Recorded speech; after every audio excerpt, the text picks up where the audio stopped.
Hey folks, are you tired of water ruining your phone? Well, don't go breaking the bank for those fancy waterproof phones. I've got a genius Desi hack for you.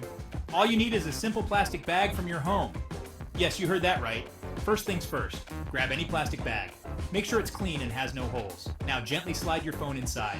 Ensure the phone is snug and the screen is still visible. This is crucial for those underwater selfies. Next, twist the top of the bag to remove any excess air. Fold it over and use a rubber band or hair tie to seal it tightly. Super simple, right? You won't believe how well this works in the rain or even accidental pani puri mishaps. Now let's test it. Take your phone in the plastic bag and dip it in water. Don't worry, it'll be just fine. Check that out. Your phone is still dry and functioning perfectly.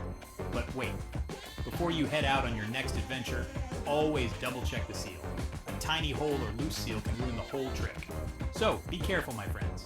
And there you have it. An easy, cost-effective way to make your phone waterproof. No need to spend extra money.